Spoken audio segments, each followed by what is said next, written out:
Accusations raised in the manuscript of former National Security Advisor John Bolton's upcoming book are leading to increased pressure to allow witnesses in the impeachment trial.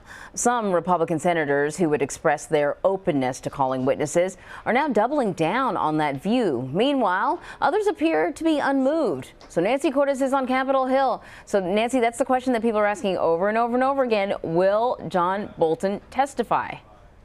Well, Anne-Marie, we are now just one senator away from Democrats having the votes they need in order to bring him in to testify. There are 3 Republicans who have said they do want to hear from him, that we just need to hear from one more. This Bolton news really ignited a firestorm here on Capitol Hill right in the middle of the trial, but it went largely unmentioned by the president's defense team.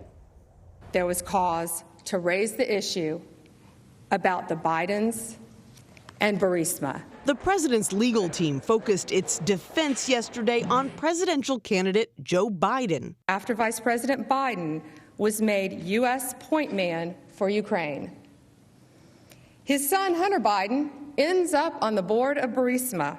It wasn't until the final hour of arguments that John Bolton's name even came up.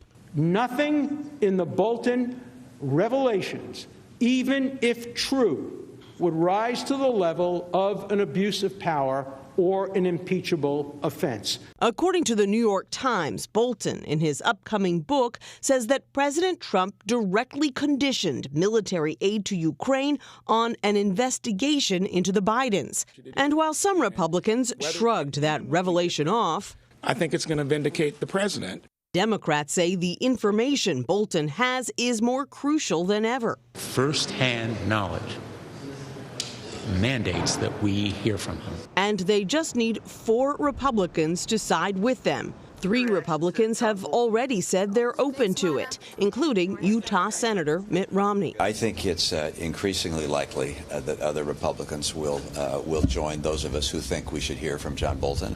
On Monday, President Trump denied Bolton's claims. I can tell you nothing was ever said to John Bolton, but I have not seen a manuscript. And some of his defenders warned that a vote against the president could be costly. Do you think Republican senators face political repercussions if they break with the president? Yeah, I do. I mean, listen, I don't want to speak for my Senate colleagues, but there are always political repercussions for every vote you take.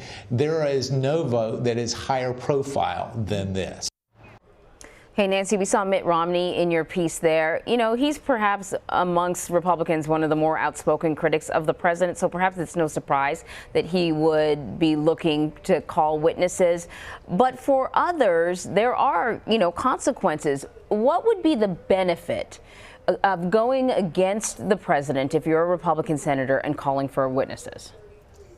Well, I suppose the biggest benefit would be to gain more insight into, the big discrepancy here between what we've heard from a number of witnesses and what we would expect to hear from John Bolton versus what we've heard from the White House defense team. A very different story about the president's motivations for holding up aid to Ukraine. So they'd glean more insight before taking a major vote about whether to remove this president from office. And then beyond that, if you just look at the polling, there's a lot of pressure coming from their constituents, voters who say they'd like to hear from more witnesses. But the reason that so few Republican senators have gotten on board with this is because they also, Anne-Marie, see some pretty significant drawbacks to calling witnesses. You kind of lose control of the process once you start bringing more witnesses into the mix. They think that these are witnesses who should have been called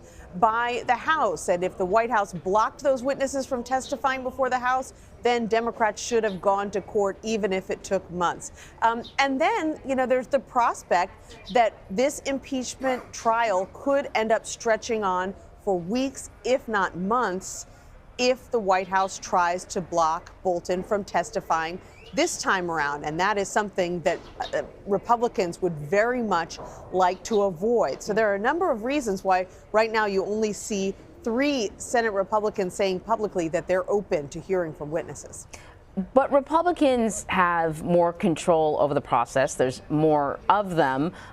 They could sort of fine-tune their request if they really wanted to. Why do you suppose senators seem to be almost, it appears to me, a little passive when it comes to this process? Well, because, there isn't unanimity among Senate Republicans about whether they should call witnesses, and if so, who.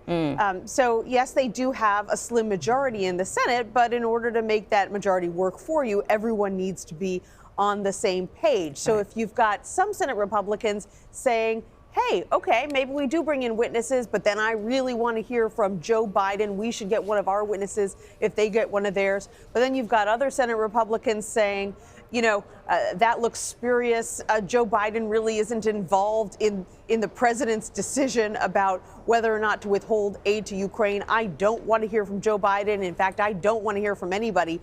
That's the challenge right now, is that you have Democrats unified in this instance around wanting to hear from more witnesses, and you've got Republicans, some of whom want to hear from some witnesses but not others, and then some Republicans who don't want to hear from anyone at all. Right. Okay. So looking forward to today, what can we expect?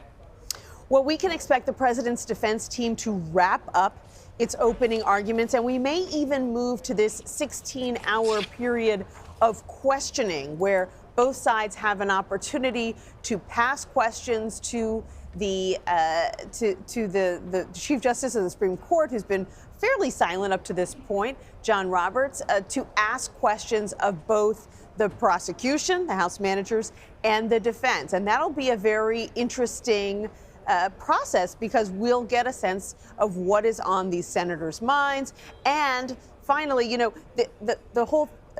the whole point of these opening arguments is to get your side out there. Once you start getting these questions, you're being asked about the things you didn't talk about and why you didn't talk about them. And so that'll be a very interesting process. And once that concludes in the next couple of days, that's when we would see that vote about whether or not to call witnesses. Right. Okay, Nancy Cordes, thank you so much.